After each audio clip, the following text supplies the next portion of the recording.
ଆଜିର ଏହି ଭିଡିଓରେ ଆପଣଙ୍କୁ ନେଇଯିବି ଓଡ଼ିଶାର ସେହି 7ଟି ପ୍ରମୁଖ ଶିବ ମନ୍ଦିର ପାଖକୁ ଯେଉଁଠାରେ ଭକ୍ତି, ଐତିହ୍ୟ ଓ ପ୍ରାକୃତିକ ସୌନ୍ଦର୍ଯ୍ୟର ଏକ ଅଦ୍ଭୁତ ସମନ୍ୱୟ ଦେଖିବାକୁ ମିଳେ। ମୁଁ ଆଜି ଆପଣଙ୍କୁ କହିବି ଓଡ଼ିଶାର ଟପ୍ 7 ଶିବ ମନ୍ଦିର ସମ୍ପର୍କରେ। ଏହି 7ଟି ପ୍ରସିଦ୍ଧ ଶିବ ମନ୍ଦିର କେବେ ଏବଂ କାହା ଦ୍ୱାରା ନିର୍ମିତ ହୋଇଥିଲା ସେ ବିଷୟରେ ବି ଜାଣିବା। ଏସବୁ ତଥ୍ୟ ଓଡ଼ିଶାର ଐତିହ୍ୟ ଓ ରାଜବଂଶୀୟ ପରମ୍ପରାର ଏକ ଜୀବନ୍ତ ପ୍ରମାଣ ଦିଏ। ଓଡ଼ିଶାକୁ ମନ୍ଦିରର ପବିତ୍ର ଭୂମି ବୋଲି କୁହାଯାଏ ଏବଂ ଏହି ପବିତ୍ର ଭୂମିରେ ଭଗବାନ ଶିବଙ୍କର ଅନେକ ପବିତ୍ର ଧାମ ରହିଛି। ଆଜି ଆମର ଟପ୍ 7 ତାଲିକାରେ ମୁଁ ନେଇ ଆସିଛି ସେହି ମନ୍ଦିରଗୁଡ଼ିକ ଯାହା ଧାର୍ମିକ ମହତ୍ତ୍ୱ, ଐତିହାସିକ ଗୌରବ ଓ ଆସ୍ଥାର କେନ୍ଦ୍ର ଭାବେ ସାରା ଓଡ଼ିଶାରେ ପରିଚିତ। ପୂର୍ବରୁ ପଶ୍ଚିମ, ଉତ୍ତରରୁ ଦକ୍ଷିଣ ଯାଏଁ ସବୁଠି ରହିଛି ମହାଦେବଙ୍କର ଏଭଳି ପ୍ରସିଦ୍ଧ ମନ୍ଦିର ଯାହା ବହୁତ ପୁରାତନ ଓ ଐତିହାସିକ ଘଟଣାର ମୂକ ସାକ୍ଷୀ ପାଲଟିଛି। ତେଣୁ ଭିଡ଼ିଓଟିକୁ ଶେଷ ପର୍ଯ୍ୟନ୍ତ ଦେଖନ୍ତୁ। ଭଲ ଲାଗିଲେ ଲାଇକ୍ କରନ୍ତୁ, ଚ୍ୟାନେଲକୁ ସବସ୍କ୍ରାଇବ୍ କରନ୍ତୁ ଏବଂ ଆପଣଙ୍କ ମତାମତ କମେଣ୍ଟରେ ମୋତେ ନିହାତି ଜଣାନ୍ତୁ। ଚାଲନ୍ତୁ ଏବେ ଜାଣିବା ଓଡ଼ିଶାର ସେହି ଟପ୍ 7 ଶିବ ମନ୍ଦିର ବିଷୟରେ ସବୁକିଛି ତଥ୍ୟ। ଟପ୍ 7ରେ ରହିଛି ଧବଳେଶ୍ୱର ମନ୍ଦିର, କଟକ। ଧବଳେଶ୍ୱର ମନ୍ଦିର କଟକ ଜିଲ୍ଲାରେ ଅବସ୍ଥିତ ଏକ ପ୍ରାଚୀନ ଶିବ ମନ୍ଦିର ଅଟେ। ଏହି ମନ୍ଦିରର ପରିବେଶ ଅତ୍ୟନ୍ତ ଶାନ୍ତ ଓ ଭକ୍ତିମୟ। ମହାନଦୀର ମଝିରେ ଏହି ମନ୍ଦିରଟି ରହିଛି, ତେଣୁ ନଦୀ ମଧ୍ୟ ଦେଇ ଏହି ମନ୍ଦିରକୁ ଯିବାକୁ ପଡ଼େ। ସ୍ଥାନୀୟ ଲୋକଙ୍କ ମଧ୍ୟରେ ଏହି ମନ୍ଦିରକୁ ନେଇ ବହୁତ ଆସ୍ଥା ରହିଛି। ବିଶେଷ କରି ସୋମବାର ଓ ଶ୍ରାବଣ ମାସରେ ଏଠାରେ ଭକ୍ତମାନଙ୍କର ଭିଡ଼ ଦେଖାଯାଏ। ନିର୍ମାଣ କାଳ ରହିଛି ପ୍ରାୟ 1600ରୁ 1700 ଶତାବ୍ଦୀ। ନିର୍ମାତା ହେଉଛନ୍ତି ସ୍ଥାନୀୟ ଓଡ଼ିଆ ରାଜା ଓ ଜମିଦାରମାନେ। ଧବଳେଶ୍ୱର ମନ୍ଦିର ଧୀରେ ଧୀରେ ଏକ ଗ୍ରାମୀଣ ଶିବଧାମରୁ ଏକ ପ୍ରମୁଖ ତୀର୍ଥସ୍ଥଳରେ ପରିଣତ ହୋଇଥିଲା। ସ୍ଥାନୀୟ ଲୋକଙ୍କର ଆସ୍ଥା ଓ ସହଯୋଗରେ ଏହି ମନ୍ଦିରର ବିକାଶ ହୋଇପାରିଛି। ଟପ୍ 6ରେ ରହିଛି ଲୋକନାଥ ମନ୍ଦିର, ପୁରୀ।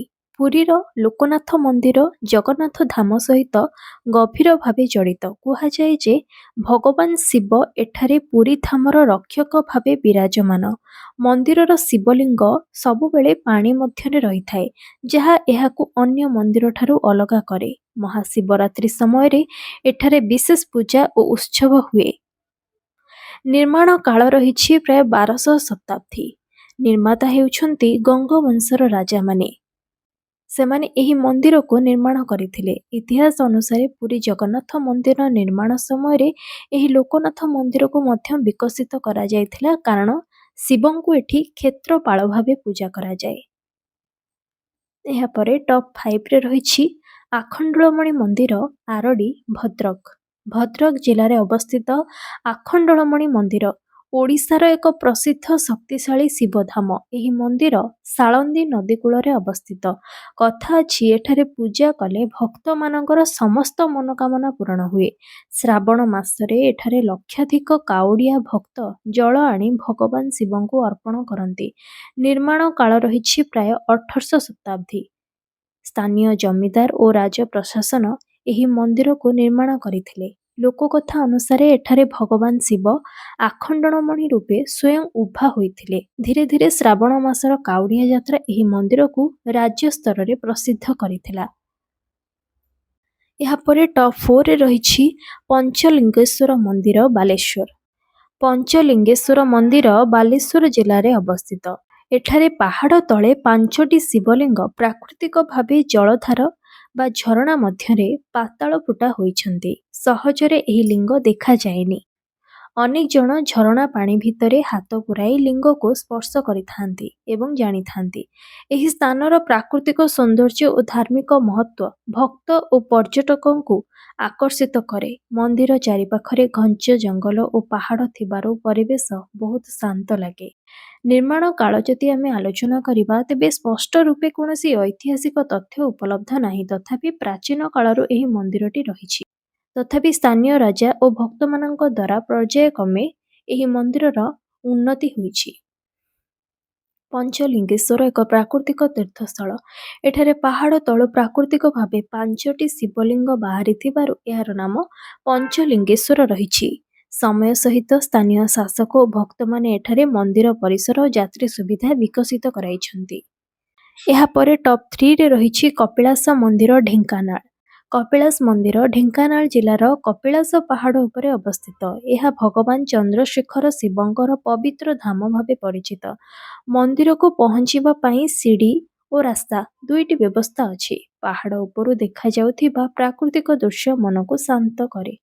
ଶ୍ରାବଣ ମାସ ଓ ମହାଶିବରାତ୍ରି ସମୟରେ ଏଠାରେ ବିଶେଷ ଭିଡ଼ ଦେଖାଯାଏ। ଏହି ମନ୍ଦିର ଧାର୍ମିକ ସହିତ ପର୍ଯ୍ୟଟନ ଦୃଷ୍ଟିକୋଣରୁ ମଧ୍ୟ ଗୁରୁତ୍ୱପୂର୍ଣ୍ଣ। ନିର୍ମାଣ କାଳ ହେଉଛି ପ୍ରାୟ 1400ରୁ 1500 ଶତାବ୍ଦୀ। ଢେଙ୍କାନାଳର ଭଞ୍ଜ ବଂଶର ରାଜାମାନେ ଏହି ମନ୍ଦିରକୁ ନିର୍ମାଣ କରାଇଥିଲେ। କପିଳାସ ପାହାଡ଼କୁ ପ୍ରାଚୀନ କାଳରୁ ତପସ୍ୟା ଭୂମି ବୋଲି ମନାଯାଏ। କୁହାଯାଏ ଯେ ଏଠାରେ ଋଷି କପିଳ ମୁନି ତପସ୍ୟା କରିଥିଲେ। ତାଙ୍କ ନାମରେ ଏହି ସ୍ଥାନ କପିଳାସ ନାମରେ ପରିଚିତ ହୋଇଛି। ଭଞ୍ଜ ରାଜାମାନେ ଏଠାରେ ଭଗବାନ ଚନ୍ଦ୍ରଶେଖର ଶିବଙ୍କ ମନ୍ଦିର ନିର୍ମାଣ କରି ଏହାକୁ ଏକ ପ୍ରମୁଖ ତୀର୍ଥସ୍ଥଳ ଭାବେ ଗଢ଼ିଥିଲେ। ଏହାପରେ ଟପ୍ 2ରେ ରହିଛି ହୁମା ମନ୍ଦିର ସମ୍ବଲପୁର। ହୁମା ମନ୍ଦିରକୁ ଭାରତର ଏକମାତ୍ର ଢଳିଥିବା ମନ୍ଦିର ବୋଲି କୁହାଯାଏ। ଏହା ମହାନଦୀ କୂଳରେ ସମ୍ବଲପୁର ଜିଲ୍ଲାରେ ଅବସ୍ଥିତ। ମନ୍ଦିରଟି ଅନ୍ୟ ମନ୍ଦିରଠୁ ପୁରା ସ୍ୱତନ୍ତ୍ର କାରଣ ଏହା ଗୋଟିଏ ପାଖକୁ ଢଳି ହୋଇ ରହିଛି। ତେବେ ଏହି ମନ୍ଦିର ସମ୍ପୂର୍ଣ୍ଣ ଭାବେ ଗୋଟିଏ ପାର୍ଶ୍ୱକୁ ନଇଁ ରହିଥିଲେ ମଧ୍ୟ ବା ଢଳି ଯାଇଥିଲେ ମଧ୍ୟ ଆଜି ପର୍ଯ୍ୟନ୍ତ ସ୍ଥିର ଭାବେ ଦଣ୍ଡାୟମାନ ହୋଇ ରହିଛି। ଏଠାରେ ଭଗବାନ ଶିବଙ୍କୁ ଭୀମେଶ୍ୱର ଭାବରେ ପୂଜା କରାଯାଏ। ମାଘ ମାସରେ ହେଉଥିବା ଶିବରାତ୍ରି ଯାତ୍ରା ସମୟରେ ଦୂରଦୂରାନ୍ତରରୁ ଭକ୍ତମାନେ ଆସନ୍ତି। ମହାନଦୀର ସୁନ୍ଦର ପ୍ରାକୃତିକ ଦୃଶ୍ୟ ଏହି ମନ୍ଦିରକୁ ଆହୁରି ଆକର୍ଷକ କରେ। ନିର୍ମାଣ କାଳ ରହିଛି ପ୍ରାୟ 1700 ଶତାବ୍ଦୀ। ସମ୍ବଲପୁରର ଚୌହାନ ବଂଶର ରାଜାମାନେ ଏହି ମନ୍ଦିରକୁ ନିର୍ମାଣ କରିଥିଲେ। ଇତିହାସ ଅନୁସାରେ ହୁମା ମନ୍ଦିର ପ୍ରଥମେ ଏକ ଛୋଟ ଶିବଧାମ ଭାବେ ନିର୍ମିତ ହୋଇଥିଲା। ପରେ ଚୌହାନ ରାଜାମାନେ ଏହାକୁ ପୁନଃ ନିର୍ମାଣ ଓ ବିସ୍ତାର କରିଥିଲେ। ଏହି ମନ୍ଦିର ଢଳି ହୋଇଥିବା ସତ୍ତ୍ୱେ ଆଜି ପର୍ଯ୍ୟନ୍ତ ଦୃଢ଼ ଭାବେ ସ୍ଥିର ରୂପେ ରହିଛି, ଯାହାକୁ ଭକ୍ତମାନେ ଭଗବାନ ଶିବଙ୍କର ଅଦ୍ଭୁତ କୃପା ବୋଲି ବିଶ୍ୱାସ କରନ୍ତି। ଏହାପରେ ଟପ୍ 1ରେ ରହିଛି ଲିଙ୍ଗରାଜ ମନ୍ଦିର ଭୁବନେଶ୍ୱର। ଲିଙ୍ଗରାଜ ମନ୍ଦିର ହେଉଛି ଓଡ଼ିଶାର ସବୁଠାରୁ ପ୍ରସିଦ୍ଧ ଓ ପବିତ୍ର ଶିବ ମନ୍ଦିର। ଏହା ହେଉଛି ସର୍ବପୁରାତନ ମନ୍ଦିର। ଏହା ଭୁବନେଶ୍ୱର ସହରର କେନ୍ଦ୍ରସ୍ଥଳରେ ଅବସ୍ଥିତ। ଏକାମ୍ର କ୍ଷେତ୍ରରେ ଅବସ୍ଥିତ ଏହି ମନ୍ଦିରକୁ ଅନେକ ଲୋକମାନେ ବୁଲିବାକୁ ଆସନ୍ତି, ପ୍ରଭୁଙ୍କର ଦର୍ଶନ ପାଇଁ ଆସନ୍ତି। ଏହି ମନ୍ଦିରର ନିର୍ମାଣ 1100 ଶତାବ୍ଦୀରେ ସୋମବଂଶୀ ରାଜାଙ୍କ ଶାସନ କାଳରେ ହୋଇଥିଲା। ଏଠାରେ ଭଗବାନ ଶିବଙ୍କୁ ହରିହର ରୂପରେ ପୂଜା କରାଯାଏ, ଯାହାର ଅର୍ଥ ହେଉଛି ଶିବ ଓ ବିଷ୍ଣୁଙ୍କର ଏକତ୍ର ରୂପ। ମନ୍ଦିର ପରିସରରେ 100ରୁ ଅଧିକ ଛୋଟ ବଡ଼ ଦେଉଳ ରହିଛି, ଯାହା କଳିଙ୍ଗ ଶୈଳୀର ସ୍ଥାପତ୍ୟ କଳାର ଅଦ୍ଭୁତ ଉଦାହରଣ। ମହାଶିବରାତ୍ରି ଓ ଶ୍ରାବଣ ମାସରେ ଏଠାରେ ଲକ୍ଷାଧିକ ଭକ୍ତଙ୍କର ସମାଗମ ହୁଏ। ଲିଙ୍ଗରାଜ ମନ୍ଦିର କେବଳ ଧାର୍ମିକ ନୁହେଁ, ଏହା ଓଡ଼ିଶାର ଐତିହ୍ୟ ଓ ପରମ୍ପରାର ଗର୍ବ ମଧ୍ୟ।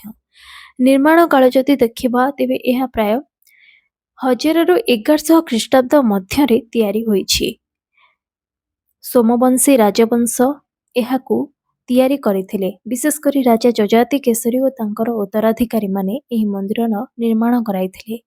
ଲିଙ୍ଗରାଜ ମନ୍ଦିର ଓଡ଼ିଶାର କଳିଙ୍ଗ ସ୍ଥାପତ୍ୟ କଳାର ସର୍ବୋତ୍ତମ ଉଦାହରଣ। କୁହାଯାଏ ଯେ ପ୍ରଥମେ ଏଠାରେ ଏକ ଛୋଟ ଶିବ ମନ୍ଦିର ଥିଲା, ପରେ ସୋମବଂଶୀ ରାଜାମାନେ ଏହାକୁ ବିସ୍ତାର କରି ଏକ ବିଶାଳ ମନ୍ଦିର ରୂପେ ଗଢ଼ିଥିଲେ। ଏହି ମନ୍ଦିର ନିର୍ମାଣ ସହିତ ଭୁବନେଶ୍ୱର ସହର ମନ୍ଦିର ମାଳିନୀ ନଗରୀ ରୂପେ ପରିଚୟ ପାଇଲା। ତ ଏହା ଥିଲା ଓଡ଼ିଶାର ଟପ୍ 7 ପ୍ରମୁଖ ଶିବ ମନ୍ଦିର। ଏହି ସମସ୍ତ ଧାମ କେବଳ ଧାର୍ମିକ ସ୍ଥଳୀ ନୁହେଁ, ବରଂ ଓଡ଼ିଶାର ସଂସ୍କୃତି, ପରମ୍ପରା ଓ ଐତିହ୍ୟର ଏକ ଜୀବନ୍ତ ପ୍ରତୀକ।